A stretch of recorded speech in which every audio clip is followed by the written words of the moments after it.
یہاں سے کسی کو لے جاتے تھے نا دبئی دھوکہ دے کے، اور لے جاتے تھے یورپ میں، عرب ممالک میں دھوکہ دے کے لے جاتے تھے، تو وہ بھی کوئی خواب ہی تو دکھاتے تھے تو اتنے لاکھ تنخواہ ہوگی، اتنا کچھ ہوگا۔ وہاں جا کے پتہ چلتا تھا کہ جیب سے بھی دینے پڑیں گے کچھ۔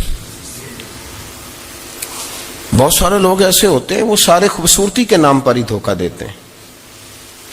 آپ کو پتہ ہے کہ جو آدمی کسی کو لالچ دیتا ہے تو کسی کو لوٹنے کے لیے اسے لالچ دینا بڑا ضروری ہوتا ہے۔ لوگ پہلے لالچ دیتے ہیں پھر لوٹتے ہیں، پہلے مکمل لالچ دیتے ہیں، یہ چیز مل جائے گی، یہ چیز مل جائے گی۔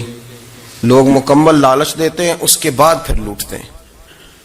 اور اگر لالچ نہ دیں تو کوئی آدمی قابو آئے گا؟ لوگ لوٹتے ہیں لالچ دے کر۔ اچھا، اب وہ جو جس کو لالچ دیا جا رہا ہوتا ہے وہ کہہ رہا ہوتا ہے کہ نہیں نہیں تمہیں نہیں پتا، وہ اس وقت ماننے کو تیار نہیں ہوتا۔ وہ کہتا ہے اتنی خوبصورت باتیں کر رہا ہے، اتنی اچھے پیغام دے رہا ہے، تم میرے دشمن ہو، تم مجھے منع کر رہے ہو۔ ہوش تب آتی ہے کہ جب سب کچھ لٹ جاتا ہے۔ عورت کو ویسے بھی قابو کرنا بڑا آسان ہوتا ہے۔ اعلیٰ حضرت بریلوی رحمۃ اللہ علیہ فرماتے ہیں بیٹیاں نازک شیشیاں ہوتی ہیں، ان کو تو ذرا سی چوٹ لگے تو ٹوٹ جاتی ہیں۔ دیکھیں کتنا بڑا جملہ کہا بریلی کے امام، نازک شیشیاں ہیں۔ ذرا کوئی آدمی گمراہ کرتا ہے، ذرا خراب کرتا ہے۔ اب دیکھیں نا، یہ جو بچیوں کو بچے مس گائیڈ کرتے ہیں، انہیں بڑے بڑے خواب دکھاتے ہیں، وہ بیچاری ماں باپ کو چھوڑ کے، بہن بھائی کو چھوڑ کے اس کے ساتھ شادی کرتی ہے، پھر جو اس کا بعد میں حشر ہوتا ہے، آپ ادلیاں نو سردار پہن تکے تے شرما والیاں نو چوٹے ڈولیاں دے۔ پھر وہ بیچاری ماں باپ رکھتے نہیں، وہ ظلم کرتا ہے، تو کتنی بڑی تکلیف میں وہ بچی آ جاتی۔ نازک شیشی ہوتی ہے نا تو ٹوٹ جاتی۔ یہی حال اب جدید خواتین اور یہ جو کچھ اینکر پرسن ہیں، یہ اصل میں نا یہ آپ کو سیاست سکھاتے ہیں، لیکن یہ مادر پیدر آزاد لوگ ہیں، بالکل آزاد۔ یہ تو علماء شور نہ کریں، بات نہ کریں، گفتگو نہ کریں، مشائخ بات نہ کریں، اور یہ جو کچھ سنجیدہ اور دینی طبقہ ہے یہ کوئی شور نہ کرے، یہ تو روڈوں پہ ننگے ہو کے آ جائیں معاذ اللہ۔ خوفناک نظریہ رکھتے ہیں یہ لوگ۔ عورت کو کہتے ہیں تیرے حقوق ہم تجھے لے کے دیں گے۔ مثلاً وہ کون سا حق ہے جو تم نے لے کے دینا ہے؟ میرے نبی کریم صلی اللہ علیہ وسلم اس کو بیٹی بھی بنایا ہے، اس کو بہن بھی بنایا ہے، اس کو ماں بھی بنایا ہے، اسے بیوی کا عالی شان رتبہ بھی عطا فرمایا ہے۔ اور چونکہ بیٹی کا بھی حق بڑا بیان کیا جاتا ہے، بہن کا بھی، ماں کا بھی، اور بیوی کے معاملے میں لوگ سمجھتے ہیں کہ زیادہ بات نہیں کرنی چاہیے، شاید مسئلہ خراب ہو جائے۔ حالانکہ نبی پاک صلی اللہ تعالی علیہ وسلم نے بیوی کے بارے میں پتہ کیا فرمایا؟ فرمایا جب تم نکاح کر لیتے ہو تو اپنا ایمان محفوظ کر لیتے ہو۔ اب میں اس کی شرح نہیں کرتا، اب خود کر لیجئے گا کہ وہ ایک ایسی شخصیت ہوتی ہے کہ جس کی موجودگی میں آپ کا ایمان محفوظ ہے۔ اب میں نہیں سمجھتا کہ اس سے بڑی بات کوئی اور ہو سکتی ہے، جس کی موجودگی میں آپ کا ایمان، اور بھئی یہ حدیث پاک عرض کر رہا ہوں، نکاح جب کوئی کر لے تو اس نے اپنا ایمان مکمل کر لیا۔ اس کا معنی یہ ہوا کہ آپ کا ایمان محفوظ ہے اس کی موجودگی میں۔ تو اس سے زیادہ بھی، یعنی ایمان سب سے قیمتی چیز ہے نا، تو اس کے محفوظ ہونے کی وجہ حضور نے نکاح بیان کر دی۔ اب میرا خیال ہے بیوی اگر کوئی اس سے بڑا حقوق مانگے گی تو بیوقوفی کرے گی۔ اتنا بڑا درجہ نبی کریم نے اسے عطا کر دیا، اتنا بڑا مقام دے دیا کہ تو خامند کے ایمان کے محفوظ ہونے کا ذریعہ بن گئی ہے۔ عورت کو جو حقوق رسول کریم صلی اللہ تعالی علیہ وسلم نے عطا فرمائے، نبی پاک نے جو حقوق دیے، دیکھیں نا، حضرت عبداللہ ابن عمر رضی اللہ تعالیٰ عنہ کی اہلیہ بیمار تھی، تو جلدی جلدی سے وہ آئے، تو جب بہت جلدی ہو، سفر بڑا شدید تھا، تو آپ نے جلدی سے نماز ادا کی، جلدی سے چلے۔ آپ کے خادم کہنے لگے حضور خیریت ہے؟ فرمایا میری بیوی بیمار ہے۔ تو اس نے عرض کی حضور آپ کی اہلیہ بیمار ہے، تو آپ نے نماز بھی جلدی سے پڑھی، سفر بھی جلدی جلدی کیا۔ تو فرمانے لگے یہ وہ چیزیں ہیں جو ہمیں مدینے والے رسول نے سکھائی۔ آپ اس کیفیات کو سمجھیں کہ حضور صلی اللہ علیہ وسلم نے درس دیا۔ اور پھر ایک اور بہت بڑی بات، یہ فضیلت کسی اور کو نہیں دی، جو عورت کو حضور نے فضیلت دی، یہ فضیلت کسی اور کو نہیں دی. کبھی حضور نے فرمایا کہ تمہارا ابا تمہارے ساتھ بہت سخت رویہ کرے تو تم نے اس کو اس سختی پر داد دینی ہے. فرمایا چلو اگر وہ زیادتی بھی کرے تو تم نے اس کے ساتھ سلوک اچھا ہی کرنا ہے. لیکن آپ ایک بات کو سمجھے نا کہ بچے کے بارے میں، بیٹے کے بارے میں، بیٹی کے بارے میں فرمایا 10 سال کے ہو کے نماز نہ پڑھیں تو سختی کرو، تمہارا ڈنڈا بھی لٹکنا چاہیے. بہت ساری جگہوں پہ بہت سارے لوگوں کے لیے سختی کا حکم دیا، لیکن عورت کے لیے حضور نے جو جملے کہے، اصل میں ہم سمجھتے ہیں کہ یہ ایک بات ہے، مشہور ہو گئی ہے روایت حدیث، تو بس اس کے پس منظر پر اور جملوں کے حسن پر شاید معاذ اللہ غور کرنے کی ضرورت نہیں. ذرا اس لفظ کی تاثیر پر غور کریں. حضور نے فرمایا عورت ٹیڑھی پسلی سے پیدا کی گئی ہے، یہ ٹیڑھی ہے، اس کو سیدھا کرنے کی کوشش کرو گے تو ٹوٹ جائے گی. تو حضور پھر ہمارے لیے حکم کیا ہے؟ فرمایا جیسی ہے تم اسی کے ساتھ نبھا کرو. آپ سمجھیں کہ اتنا محفوظ حضور نے درجہ دے دیا بی بی کو، اتنا محفوظ کہ فرمایا غلطی بھی ہو تو میرے غلاموں تم اس کے ساتھ نبھا کرو، گزارا کر لو.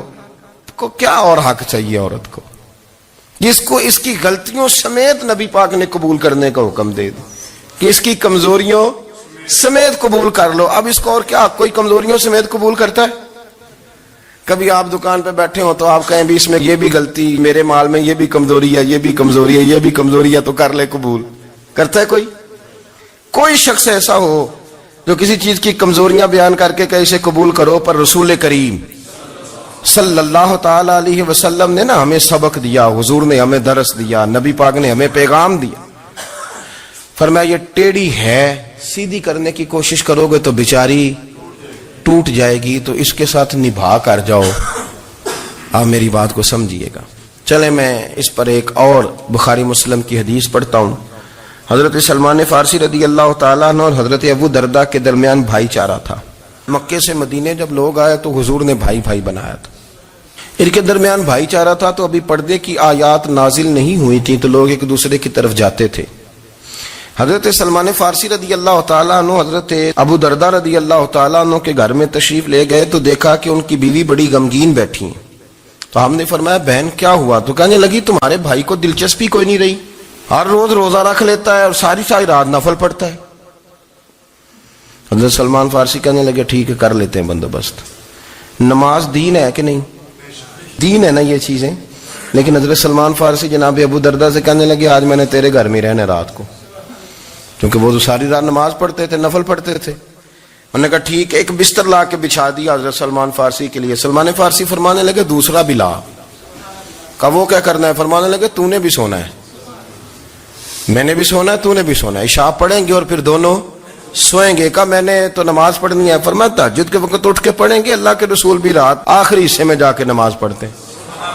ادھر ساتھ سلا لیا. وہ تھوڑی کو دیر سوئے، اب عادت تھی ساری رات اٹھنے کی، ذرا اٹھنے لگے بستر سے تو حضرت سلمان فارسی فرمایا چپ کر کے سو جا، وہ بڑی رات پڑی ہوئی، چپ کر کے سو جا. وہ لیٹ گئے، پھر اٹھنے لگے تو فرمایا سو جا چپ کر کے، بڑا ٹائم ہے.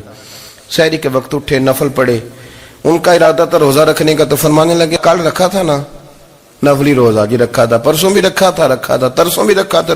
فرمایا آج نہیں رکھنا، آج میں تیرا مہمان ہوں، سارا دن کٹھے مل کے روٹیاں کھائیں گے، آج نہیں روزہ رکھنا. سلا دیا.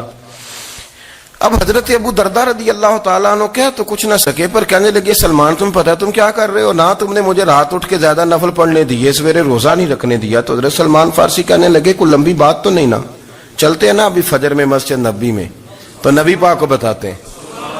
سرکار دو عالم علیہ السلام کی خدمت میں تو اپنی بات کرنا، میں اپنی کروں گا. حضور نتیجے کا اعلان فرما دیں گے، بات طے ہو جائے گی.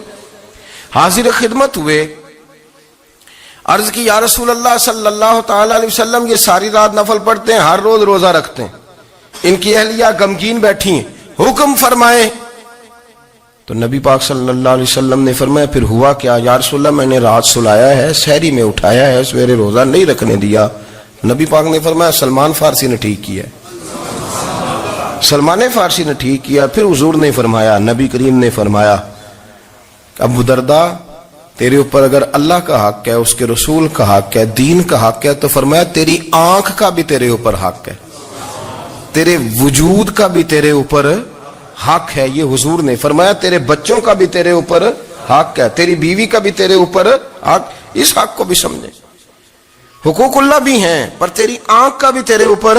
کیا مانا کہ تیری آنکھ سونا چاہتی ہے تو اسے سلا بھی. تیرے وجود کا بھی تیرے اوپر حق ہے. تو تیرا وجود آرام کرنا چاہتا ہے تو اسے آرام بھی کرا. اور پھر وہاں نبی پاک صلی اللہ علیہ وسلم نے فرمایا میں تم سب, سننا یہ لفظ حدیث کے, حضور نے اسی موقع پر فرمایا میں تم سب سے زیادہ اپنے رب کو جانتا ہوں اور میں تم سب سے بڑھ کر اپنے رب سے ڈرتا ہوں. حضور فرمانے لگے میں روزہ بھی رکھتا ہوں, افطار بھی کرتا ہوں, یعنی کبھی رکھتا ہوں اور کبھی نہیں رکھتا. فرمایا میں نفل بھی پڑھتا ہوں اور اپنی بیویوں کو وقت بھی دیتا ہوں. سرکار مسجد میں بھی آتے تھے, نواسوں کے ساتھ کھیلا بھی کرتے, ان کے ساتھ پیار بھی کرتے. تو اتنے بڑے حقوق حضور نے بیان فرمائے عورتوں کے کہ تمہاری بیوی کا بھی تمہارے اوپر. لو ایک حدیث بخاری کی اور یہاں بیان کر دیتا ہوں. ایک شخص نے آ کے عرض کی یا رسول اللہ صلی اللہ تعالی علیہ وسلم جہاد کے لیے تیاری ہو گئی ہے, صفیں بن رہی ہیں, مجاہدین کی تیاری ہے, تو میرا بھی نام لکھ دیا گیا ہے مجاہدوں کی لسٹ میں, لیکن یا رسول اللہ صلی اللہ تعالی علیہ وسلم میری بیوی نے حج کی تیاری کر لی ہے اور میرے دوستوں نے صحابہ نے میرا نام مجاہدین کی لسٹ میں لکھ دیا, تو میرے لیے کیا حکم ہے؟ یہ بخاری مسلم ہے. تو نبی پاک صلی اللہ تعالی علیہ وسلم نے فرمایا جہاد پہ کوئی اور چلا جائے گا تو بیوی کے ساتھ حج کرنے جا, اسے محرم کی ضرورت ہے, وہ تیرے بغیر کیسے جائے گی؟ مجاہدین کو تو اور مجاہد مل جائے گا, پر تو اپنی بیوی کے ساتھ جانا. نبی پاک صلی اللہ علیہ وسلم نے مرد کو محافظ بنایا ہے, عورت کو مرد کا قیدی نہیں بنایا, بلکہ عورت کو حفاظت عطا کی اور مرد کو اس کا محافظ بنایا. اب بچیاں آزاد ہونا چاہتی ہیں, اور آزادی بھی وہ والی کہ جو بنیادی طور پر آزادی نہیں, فحاشی ہے. میں نے بہت پہلے کہا ہے کہ اسلام بیٹیوں کو قیمتی سمجھتا ہے. جس بندے کے پاس 20 تولے سونا ہو وہ چوک میں لے کے نہیں آتا, وہ قیمتی چیز ہے, اس نے چھپا کے رکھی ہوتی ہے. تو جو نبی پاک صلی اللہ علیہ وسلم کا کلمہ پڑھنے والے بیویاں, اسلام انہیں قیمتی سمجھتا ہے. کہتا ہے کہ تم قیمتی ہو لہذا گھر کے اندر رہو, تم باہر نہ ہو. لیکن عورتیں ہیں کہ ان کو بلا وجہ لوگ خراب کر دیتے ہیں اور بلا وجہ وہ اس مغالطے کا شکار ہو جاتی ہیں. اب آگے بڑھتے ہیں. قرآن مجید نے سورہ نور کی آیت نمبر 30 میں کہا کہ کل للمؤمنین یغضوا من ابصارہم, فرمایا کہ اے محبوب علیہ السلام مومن مردوں سے کہہ دو کہ اپنی نظریں جھکا کے رکھیں, اپنی نظریں. اور اگلی آیت میں فرمایا وَقُلْ لِلْمُؤْمِنَاتِ يَغْضُضْنَ مِنْ أَبْصَارِهِنَّ, فرمایا کہ اے محبوب مومن عورتوں سے بھی کہہ دو کہ اپنی نظریں جھکا. مرد بھی اپنی نظر جھکا کے رکھے گا عورت کی طرف, لیکن یہ ساری پابندی صرف مرد پر نہیں, عورت بھی غیر محرم کا چہرہ نہیں دیکھے گی, اس پر بھی اسی طرح نظر جھکانے کا حکم ہے جس طرح کے وہ ہر دکاندار کو بھائی جان کہہ کے گفتگو کرنے کی اس کو بھی اجازت نہیں ہے کہ وہ بھی وہ سمجھے کہ پابندی تو مرد نے کرنی تھی, میں نے تھوڑی کرنی تھی. وہ جس کے پاس جائے, جہاں بھی جائے, ڈاکٹر کے پاس جائے, باہر جائے, تو وہ جس طرح مرضی اس کا دل چاہے وہ بات چیت کرے, اس کی عورت کو بھی اجازت اسلام نہیں دیتا. بنیادی طور پہ اسلام شرم و حیا کا دین ہے, حیا کی بات کرتا ہے. حیا کی جب ہم تعریف کرتے ہیں تو حیا کی تعریف یہ ہے کہ کوئی کبھی چیز دیکھ کے نا تو آپ کی طبیعت میں کراہت محسوس ہو, آپ کوئی غلط جملہ منہ سے نکالتے ہوئے ذرا جھجکیں, آپ کوئی غلط بات کرتے ہوئے تھوڑا بوجھ محسوس کریں. ہمارے ہاں تیزی سے فروغ پایا ہے بے حیائی میں. سنگیوں کی محفلیں, یاروں کی محفلیں, اس میں غلیظ گفتگو ہوتی ہے, الا ماشاء. جن دوستوں کو بڑی پاک صاف گفتگو کرنی چاہیے. دوستی کا رشتہ بڑا مقدس رشتہ ہے, جو یہاں ایک دوسرے سے پیار کریں گے جنت میں بھی اکٹھے داخل کیے جائیں گے. شرط یہ ہے کہ پیار اللہ رسول کی رضا کے لیے ہو, لیکن اس کے اندر اگر آپ کی گفتگو کچی ہو, کمزور ہو, فحاشی والی ہو, عریانی والی ہو. وہ ہمارے ہاں تو اب اس کو لوگ فیشن سمجھتے ہیں, اس کو مردانگی کی علامت سمجھتے ہیں کہ وہ جی ساری باتیں جی وہاں ہو گئیں اور جس کا جو جی چاہا اس نے کہا. آپ جب حیا کے دائرے میں ہوتے ہیں تو آپ خود بھی سکون محسوس کرتے ہیں. دیکھیں نا, آپ کو نیند سکون سے کہاں آتی ہے؟ جہاں کمرہ بند ہو, چاروں جانب دیوار ہے, اوپر چھت ہے, خالی دروازہ بھی کھلا ہوا ہونا تو جب بندہ سکون لینا چاہتا ہے تو کہتا ہے یار ذرا دروازہ ذرا بند کر دو. وہ اچھی طرح اپنے آپ کو چھپا لیتا ہے نا حیا کے پردے میں, تو اللہ اسے سکون عطا کرتا ہے. اور جو اس سے بھی زیادہ ٹھنڈی نیند میں جانا چاہتا ہے وہ کہتا ہے لائٹ بھی بند کر دو. اب وہ مکمل طور پہ سمجھتا ہے کہ میں چاروں جانب سے چھپ گیا ہوں, اگر میں کھل کے بھی سو جاؤں گا تو میرا چونکہ پردہ قائم ہے تو مجھے کوئی دشواری نہیں ہوگی. آپ جب چھپ جاتے ہیں, جب آپ حیا کے اندر سمٹ جاتے ہیں, جب آپ چادر کے اندر آ جاتے ہیں تو آپ بہت ساری جگہوں پہ آسانی محسوس کرتے ہیں. تو حیا تو آپ کو سکون دیتی ہے, حیا تو دل کو راحت دیتی ہے. میں بڑی ذمہ داری سے بات عرض کرتا ہوں, قرآن مجید نے نا ایک مقام پہ مذاق کو, ایک مزاح ہوتا ہے خوش طبی, وہ نہیں مذاق, مذاق اڑانا. قرآن پاک نے نا مذاق کو ایک جگہ پہ جاہلوں کا طریقہ بھی قرار دیا ہے. بنی اسرائیل کے لوگوں سے حضرت موسیٰ نے کہا کہ گائے ذبح کرو اور ایک ٹکڑا مقتول کو مارو, زندہ ہو کے خود بتا دے گا مجھے کس بندے نے قتل کیا. تو کہنے لگے آپ ہمارے ساتھ مذاق کر رہے ہیں. تو قرآن مجید کہتا ہے کہ حضرت سیدنا موسیٰ علیہ السلام فرمانے لگے اعوذ باللہ ان اکون من الجاہلین, فرمانے لگے میں اللہ کی پناہ مانگتا ہوں کہ میں جاہلوں میں سے ہو جاؤں. یہ مذاق کرنا تو جاہلوں کا طریقہ ہے. اگر آپ کی زبان سے بے حیائی کا جملہ نکل گیا, اگر آپ کی زبان سے بے حیائی کا جملہ نکل گیا, آپ نے کہہ دیا کہ ہم آزاد لوگ ہیں, جو مرضی کریں گے, جو مرضی کہیں گے, جو ہمارا دل میں آئے گا کریں گے, تو پھر تو لوگ آپ کا وہ حشر کریں گے کہ آپ سے برداشت ہی نہیں ہوگا. جس کا لوگ مذاق بنا لیتے ہیں اور جو مذاق بن جاتا ہے پھر اسے کچھ جینے دیتا ہے. آپ حیا کی چادر میں چھپیں گے تو بچیں گے. اگر آپ نے اپنا مذاق بنوا لیا یہ کہہ کہ میں نے مرضی کرنی ہے, پھر یاد رکھنا چھپنے کو جگہ نہیں ملے گی, پھر تکلیف میں آ جائیں گے, پھر بہت بڑی اذیت کا شکار ہو جائیں. شرم و حیا, عرب کے اندر جو کنواری لڑکیاں تھیں ان میں بڑی حیا ہوتی تھی. الحمدللہ میں بڑے فخر سے کہتا ہوں کہ میرے پنجاب کی, میرے پاکستان کی بیٹیاں بھی 20 دفعہ ان کا ابا کہے تیری شادی کرنی ہے تو وہ آنکھ نہیں اٹھا پاتی آج بھی. یہ تو وہ چند لوگ ہیں جو کہتے ہیں ہم ہائی کلاس ہو گئے, ہمیں نہیں پتا کہ وہ روشن خیال ہو گئے ہیں کہ روغن خیال ہو گئے, پتہ نہیں کدھر چلے گئے. ورنہ ہماری بیٹیاں آج بھی جب ان سے ان کا باپ, ان کی ماں بات کرتی ہے تیری شادی کی, تو وہ تو شرم کے ساتھ پچھلے سے پچھلے کمرے میں چھپتی ہیں. یہ اللہ نے فضل کیا ہوا ہے اس ملت پر. تو عرب کی لڑکی بڑی حیا والی ہوتی تھی, اس سے کوئی بات کرنی پڑتی تھی تو 20 دفعہ بات کی جاتی, پھر بھی وہ عورت چھپتی پھرتی تھی. حضرت عائشہ صدیقہ رضی اللہ تعالیٰ عنہ فرمانے لگی میرے نبی پاک صلی اللہ علیہ وسلم عرب کی کنواری لڑکیوں سے بھی زیادہ حیا کرنے والے. قاضی اعجاز مالکی نے, شیخ عبدالحق محدث دہلوی نے, دیگر بزرگ جو سیرت نگار گزرے انہوں نے لکھا ہے کہ نبی پاک صلی اللہ علیہ وسلم کے اندر 100 مردوں سے زیادہ طاقت تھی. 100 مردوں سے زیادہ طاقت. اب جو بات کہنے لگا ہوں, جو نتیجہ دینے لگا ہوں, اس پر خاص توجہ آپ فرمائیں گے. ذرا فکری طور پر, نظریاتی طور پر ایک چیز کو سمجھیے. ہم سمجھتے ہیں کہ جوان لڑکا ہے جی جو مرضی کرے, عمر ہے جی. آپ ذرا بات پر غور کیجئے گا کہ حضور صلی اللہ علیہ وسلم میں طاقت 100 مردوں سے زیادہ ہے اور حیا کنواری لڑکیوں سے بھی زیادہ ہے. ذرا اس بات کا تقابلی جائزہ کیجئے گا کہ طاقت 100 مرد سے زیادہ ہے لیکن حیا کنواری لڑکی سے بھی زیادہ ہے. اس کا معنی یہ ہوا کہ جس ٹہنی کو پھل زیادہ لگ جاتے ہیں وہ جھکا کرتی. تو حیا تو حسن ہے, حیا تو آپ کو پاک صاف کرے گا, حیا تو آپ کو نرالا کرے گا, انوکھا کرے گا. وہ ہمارے ایک دانشور ہے, تو مضمون لکھا, کئی باتیں بڑی پسند آتی ہیں. وہ کہتے ہیں کہ میری اہلیہ, ان کو بھی کسی نے نا مس گائیڈ کر دیا تھا, حالانکہ اچھی خاتون ہے, کسی نے مس گائیڈ کر دیا.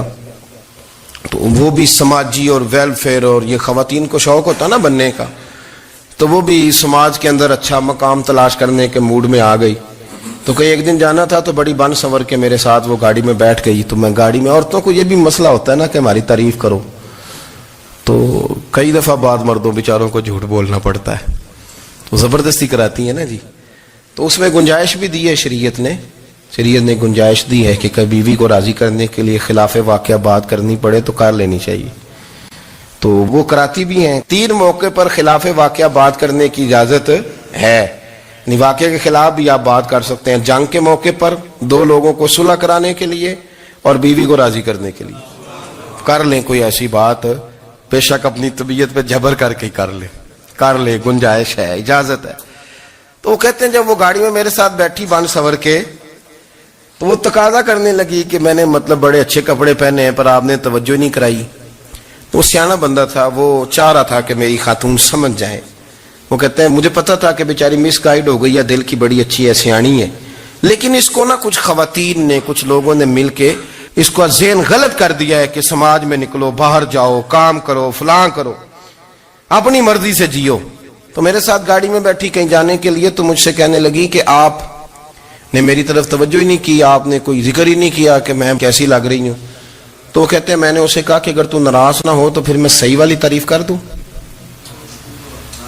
تو اس نے کہا کہ آپ کر دیں. تو کہتے ہیں میں نے درد سے اور خلوص سے اپنی بیوی سے کہا, خلوص کے ساتھ. میں نے کہا میں تو روز گھر ہوتا ہوں, روز شام کو گھر ہوتا ہوں, اگر تو میرے لیے تیار ہوتی تو میں تیری تعریف کرتا, لیکن آج تو باہر جانے کے لیے تیار ہوئی, تو پھر ان سے تعریف کی امید رکھ جن کے لیے تو نے تیاری کی ہے. میرے لیے تیاری کرتی تو میں تو ہر شام تیرے پاس ہوتا ہوں. کہتے وہ میرے لفظوں میں درد تھا تو وہ بھی رو پڑی.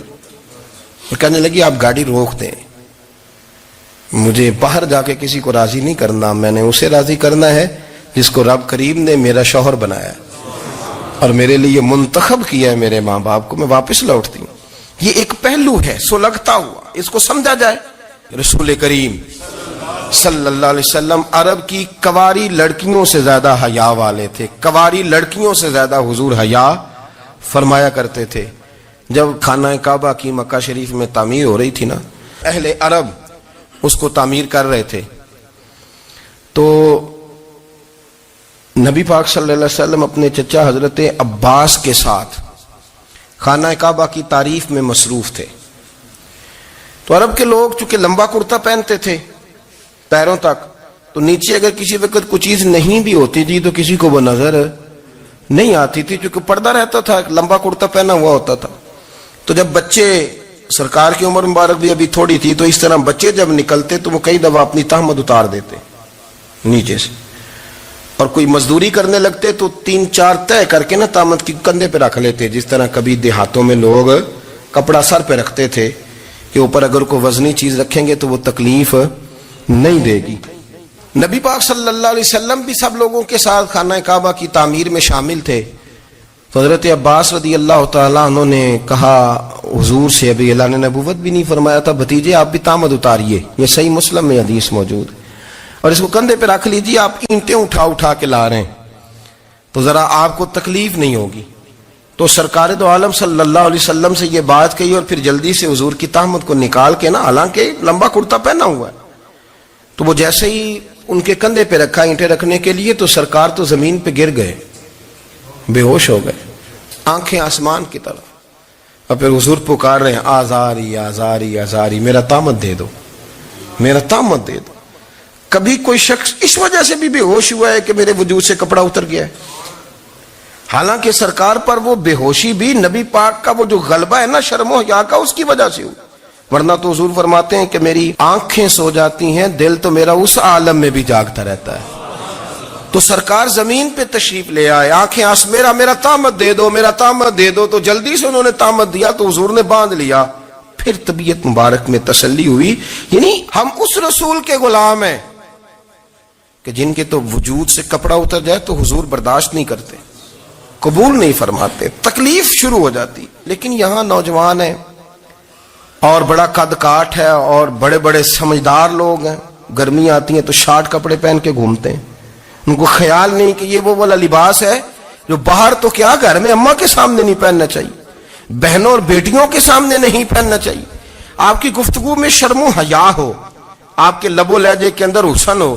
آپ کو پتہ ہے نبی پاک صلی اللہ علیہ وسلم نے فرمایا میری امت میں سب سے زیادہ حیا کرنے والے عثمان غنی ہیں.